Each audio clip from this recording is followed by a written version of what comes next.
bienvenue aux Herbiers pour suivre la 39e édition du Chrono des Nations, épreuve de contre-la-montre.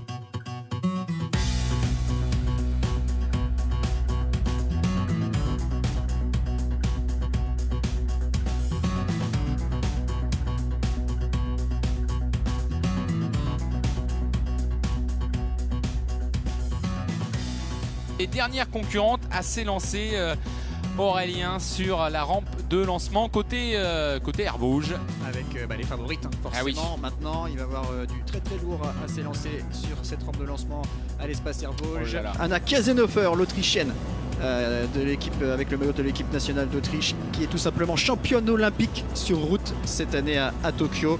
On va peut-être parler quand même du parcours, le même que pour les juniors hommes, 24 km 640 avec donc départ de l'espace Hervouges aux Herbiers. On prend ensuite la direction de Saint-Paul-en-Parais où là il y a un premier temps intermédiaire. On descend jusqu'à Roche-Trejoux puis ensuite remonter vers les Herbiers. Ça c'est pour le parcours des femmes qui s'élancent actuellement.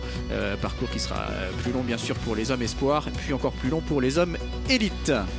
La favorite, dossard numéro 1, Marlène Rosser. Voilà, avec le maillot distinctif effectivement de championne d'Europe du contre-la-montre. Duel Kasenhofer-Rosser avec pourquoi pas pour venir perturber un petit peu ce duel les Italiennes Marta Cavalli, Vittoria Bussi. Marlène Rosser qui participe pour la deuxième fois au Chrono des Nations. Elle était présente en 2018, elle avait pris la 10e place. Également deuxième participation pour Anna Kasenhofer, 8e en 2019. Après 10 km de course sur cette course élite femme, Marlène Rosser, la favorite, 14 minutes. Elle devance de 21 secondes l'italienne Vittoria Bussi. Marion Boras, la française, est à 26 secondes.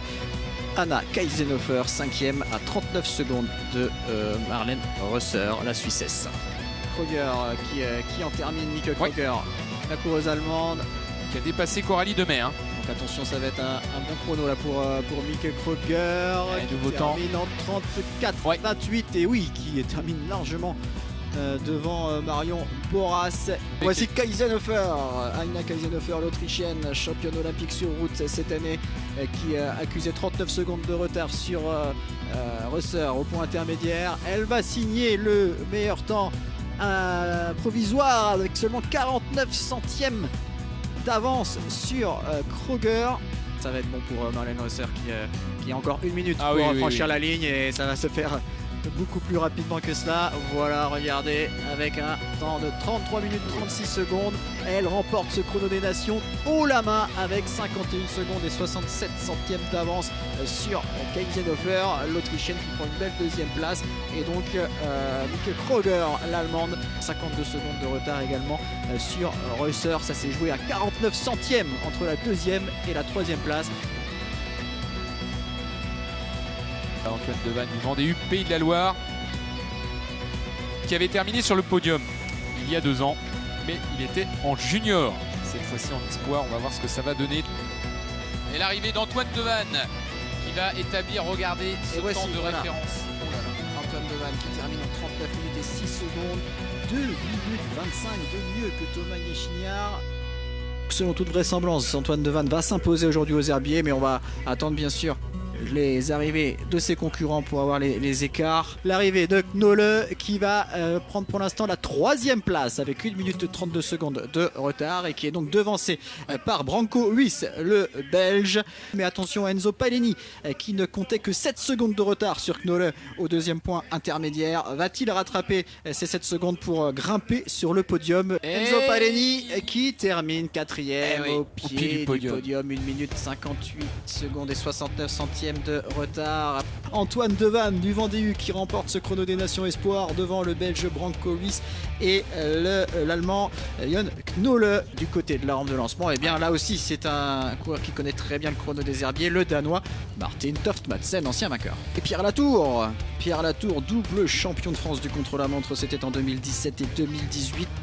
Concentré, visage fermé, le prodige belge Remco Evenepoel de retour en France. Et voici donc le champion d'Europe de la discipline, le champion d'Europe du contre-la-montre, Stefan Kung, le coureur suisse Il est favori aujourd'hui avec quand même un sérieux concurrent en la personne de Remco Evenepoel. Donc c'est parti, tous les coureurs sont sur le parcours. On a tous les temps intermédiaires à Saint-Paul en Paris et donc c'est Stephen Kung pour l'instant le plus rapide. 12 minutes 07 devant Pierre Latour. Deuxième temps à 17 secondes du Suisse. Alessandro De Marchi, troisième à 19 secondes, dans le même temps que Remco Evenepoel, donc quatrième. Remco Evenepoel avec déjà 19 secondes de retard sur Stephen Kung, mais aussi 2 secondes de retard sur Pierre Latour.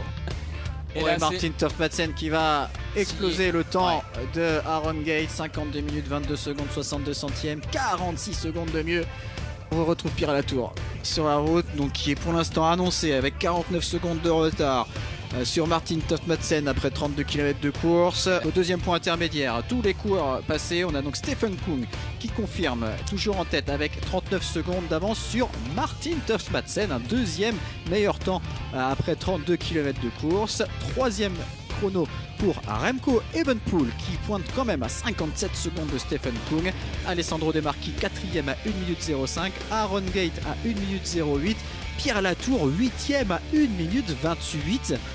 Alessandro De Marchi, il faut qu'il fasse mieux que 53,08 et ça passe, ça passe pour Alessandro De Marchi qui prend la deuxième place provisoire, donc il passe devant le néo-zélandais Aaron Gate. Il ne reste plus que 2 coureurs.